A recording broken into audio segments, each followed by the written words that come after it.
Zippity-doo-dah, zippity, my oh my. Man, it is really cold outside. I've actually been busy reading your all's comments. That's what I did all day yesterday, believe it or not. Except for a lunch break, where I had a sandwich, some tomatoes, and some olives. Yeah, pretty healthy. I did gain like 8 pounds over the past week and a half because of all the tax stuff I had to deal with. I knew I was doing it, even though it was unconscious most of the time. That's alright, I'll lose it again. How are you doing this evening? I wanted to make an important video, and actually my favorite thing to do is to make videos about stuff that nobody discusses. And it's always the important stuff and obtuse stuff. I'm in a unique position of several different crossroads. Having been a ham radio operator, built a lot of antennas, at least 200 antennas that I've actually built. A lot of dipoles, a lot of Yagis, disc cone antennas, a lot of antennas. I think I've got every decent book on antenna theory imaginable. Interestingly enough, I used to hang around a bunch of nerdy hams, I should say geeky hams. None of them ever thought about the nature of light or about the nature of radio. They all kind of suffer the same problem, that they think that it's some sort of energy emission and whatnot. And they never actually, I was always interested in understanding the substrate, sort of the basement of Mother Nature, and these people are just content to build it, and they just know it works. They don't care why it works, but that's not an issue. I'm not picking on them for that. I have always found it of the greatest importance, not that it works, but why does it work? What is its nature? What is its essence? A jockey doesn't have to know all the ins and outs of a horse. It's always, of course, incredibly helpful. That's what a veterinarian's for. But I would want to know the the essence of what something is. Here's something that nobody thinks about, and this is something, if you homeschool your little rugrats, that you should get them thinking about. Also, too, of course, all the rugrats now have iPads and phones and whatnot, and I do get that. Like, kids don't grow up with radios. I mean, I basically understand that. One of the neat devices that doesn't have a battery is a crystal radio. They're really cheap. They used to have really cheap toy versions of it. You could hook it onto a piece of barbed wire or some sort of metal outside, and then it had a special earpiece, since there's no battery powering it. And it would pick up the harmonics of the radio that's out there. AM stations, or the FM station type crystal radio that it was. And the harmonics would be gathered by the barbed wire, the fence, or the antenna mast, or even like a bicycle. You could actually clip, I remember this, you could clip a crystal radio onto a bicycle chain. And you could actually sit there and actually pull that diode rod out and tune the frequencies. Some frequencies would tune better than others. It depends on the harmonic of whatever it is you had it clipped to. Basically like a little alligator clip. And it actually stirs someone's brain to actually think about things. And everybody should know, and adults don't know this, and children certainly don't, is they don't think. I think some people think, like on their cell phone, that when they are getting a call, that it is directly, directed at their cell phone, and that's not the case. Now, with new beamforming technology, which is actually dangerous, it is actually directed in that general position, but it's absolutely everywhere. It's going out all over the world. You say you're going to call someone on the other side of the earth. The cell phone will actually ping where it's at, but the frequencies are going out everywhere. Every frequency of every AM station, FM station, HF broadcast, satellite broadcast, also too in the 400 megahertz range, the endless thousands of channels of every satellite broadcast, whether that be DirecTV or Dish Network, satellite, internet. It's basically bottomless. They're bombarding your body, your house, every microsecond. It's all around you. Every station that you could think of in your area or even close is bombarding you. The question is, and this is a great reason for why people today are psychotic, we're actually poisoning ourselves. It's an old Indian, Native American, premise that in the latter days humans would consume poison, and that certainly, unfortunately, is what they're doing now. Interestingly enough, speaking of Native Americans, I went to my local leatherworking store and I got the bag in the kitchen, some leatherworking. I said, where'd all these leatherworking tools come from? They say he came from this Native American guy, but he's been in hospice, or not breathing apparatus, I think they told me hospice, because he was in Vietnam and he got Agent Orange, and he was poisoned, unfortunately, of course, by our own government. So he had all these leatherworking tools, and so I bought some of them. They're used, and they belong to a Native American who died of Agent Orange. So there's a perfect example for you right there. It just happened a few hours ago.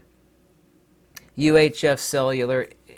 If people actually knew the frequencies that were bombarding their body right now, they'd absolutely be shocked, or another way to say it is gobsmacked. By the way, grounding is actually real. I actually go barefoot everywhere. I wear sandals 99% of the year unless it's brutally cold outside. We all think we feel better, and of course we do when we're out in nature.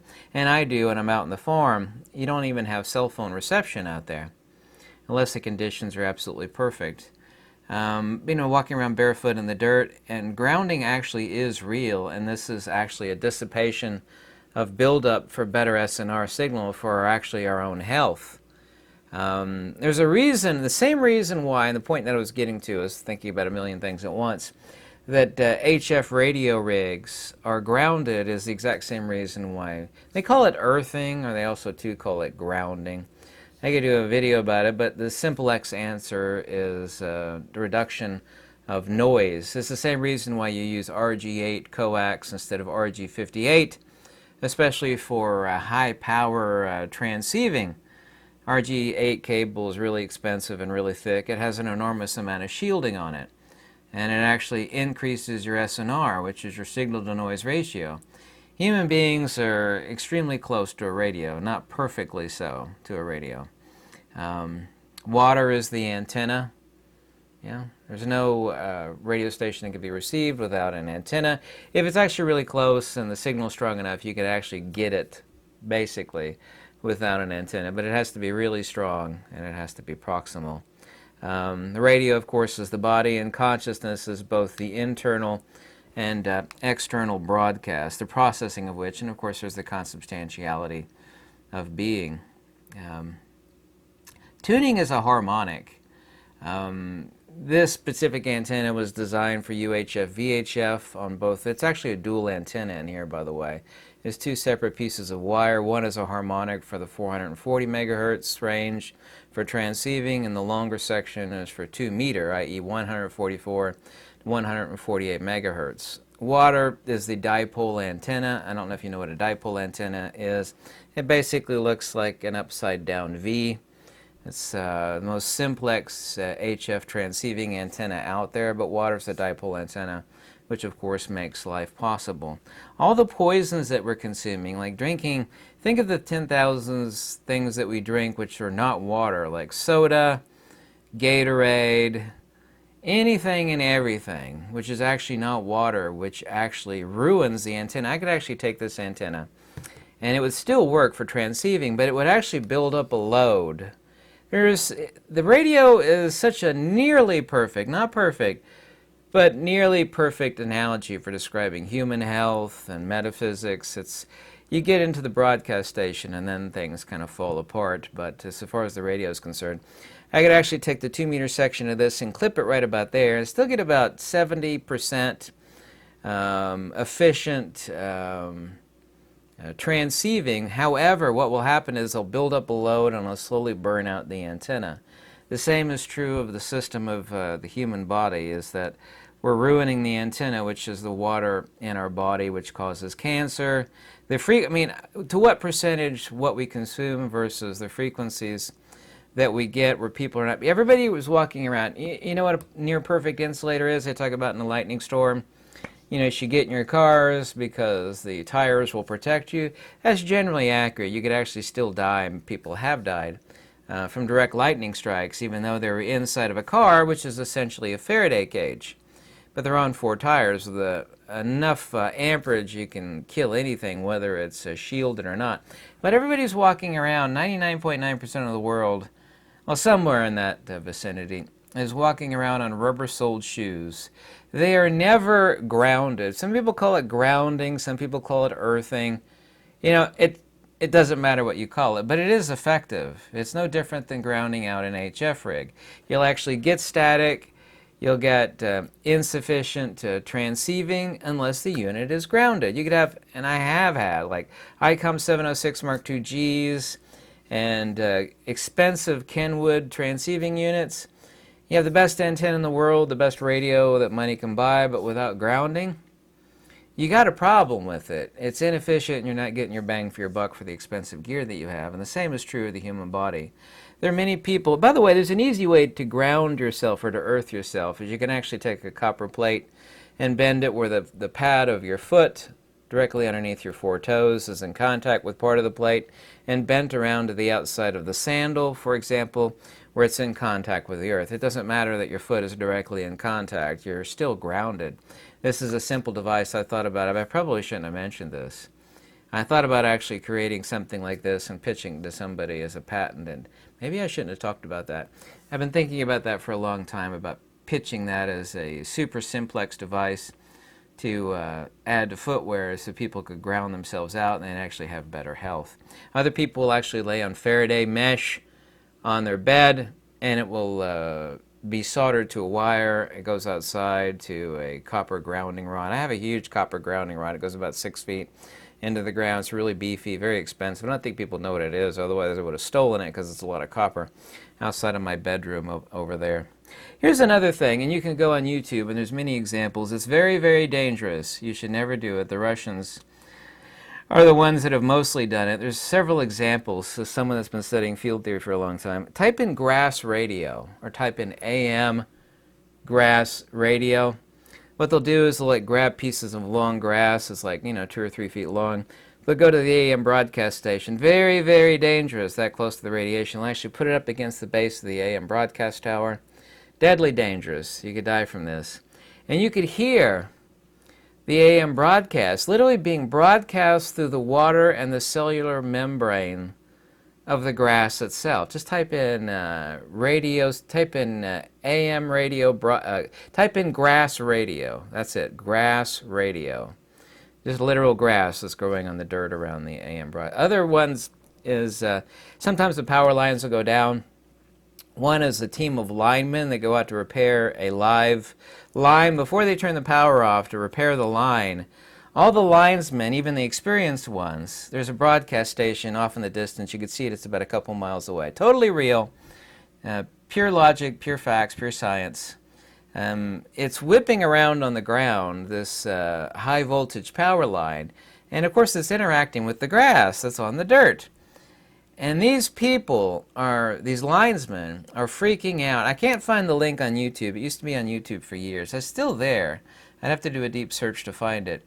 They're listening to the broadcast of the radio station about 2 miles off in the distance because it's in harmonic with the power line, which is just a big fat metal cable, whipping along with the grass. The electricity is actually giving life. In this case, the life is the actual broadcast. They could hear the music from the radio station because it's in harmonic with the wire and it's flipping through the grass, which is full of mostly water, no different than a human being is. What happens if you actually wreck the water system, the water transport system of a tree? There's actually poisons that affect the water transport mechanism inside grass and weeds. Yeah, it doesn't actually poison the plant. It does, and it kills it, but what it does is it wrecks the transport system of the actual water that's in the weeds. You want to eliminate out of crabgrass, get a little spray bottle. It wrecks the water transport system. Human beings are no different than this. We're basically of our own. We're not only buying it, but we're consuming it. And listen, I know I'm out of shape. I had a piece of cheesecake last week. I generally eat healthy. I just eat too much, unfortunately. But we're all poisoning ourselves. There is no, and I have no love or no connection to the New Age woo-woo movement. You know, crystal rubbing, all sorts of... and crystal harmonics is real. I was just talking about at the beginning of this video, crystal radios.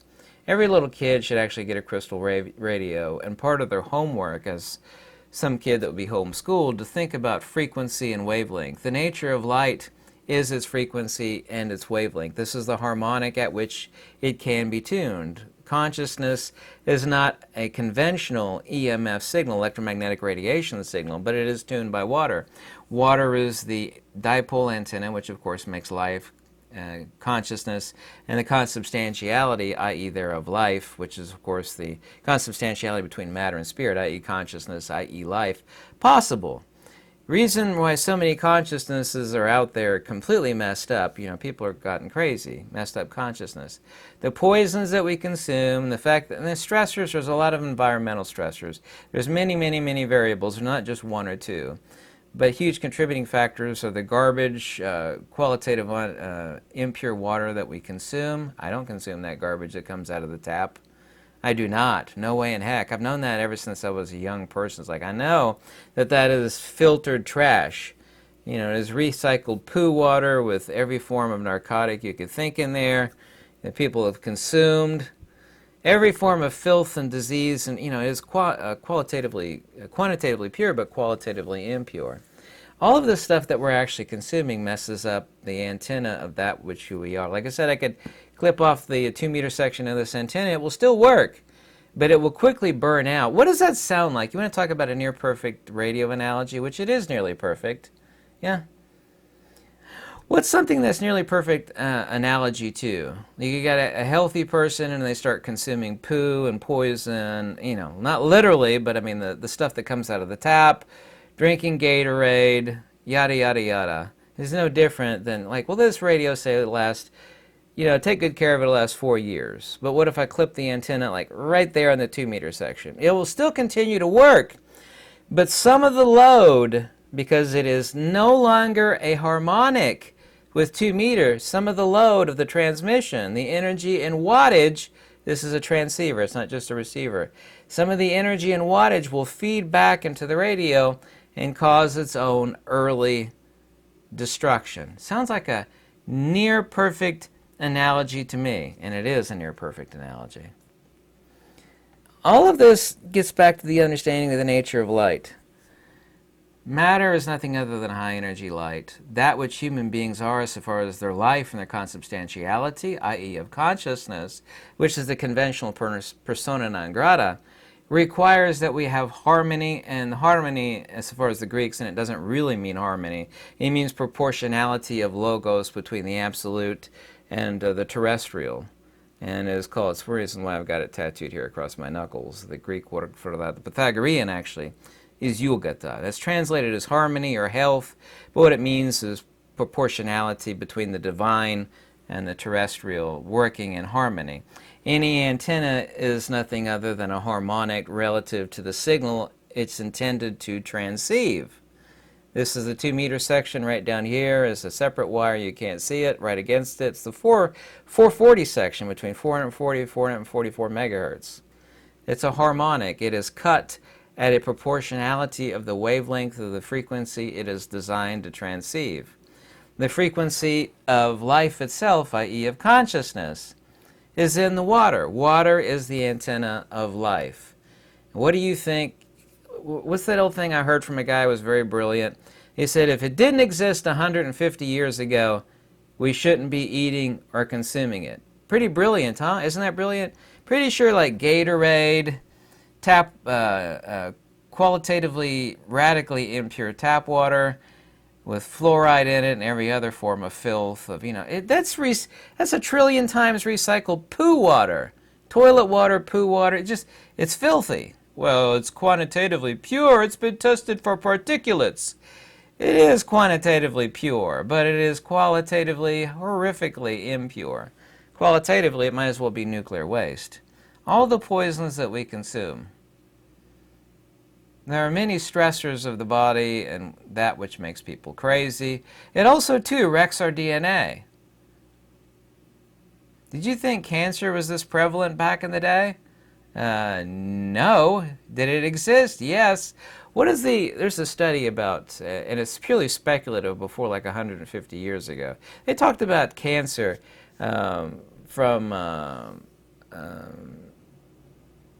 I'm trying to remember the text. It's basically from Pliny the Elder, some others, like the 4th century BCE, a long time ago, but it wasn't anywhere near, call it consumption, nothing even close to what we have today. And we'll say, well, it was genetics, that's the way it got. Well, what do you think? Part of DNA is water. By the way, DNA has a radius of 1 to a rise of phi. That's a proportionality of 1 to the golden ratio, by the way, which is the exact same proportionality which is tattooed right here on the back of my hand of the water molecule. 1, 1, and phi with an incommensurable cut of 1 over phi. This is the only perfect geometry in the entire universe. The Pythagoreans knew that. That's the reason why it's tattooed on the back of my hand, because I know the significance thereof. Messing with this messes with our DNA, messes with our consciousness, messes with our sanity, whatever word you want to call it. So, understanding harmonics and disharmony is incredibly important. The Pythagoreans knew this. Is there any school or college that teaches this stuff today? The answer is no. No, there is not. Even if you go to medical school, you won't hear anything like this. Anyway, if you ever want to contact me, people keep asking me. It's in the description of the video below. Any way of contacting me or donation or anything like that. And I'm going to go back to reading comments that you all wrote in the prior video yesterday. I read them all. Thank you so much for watching.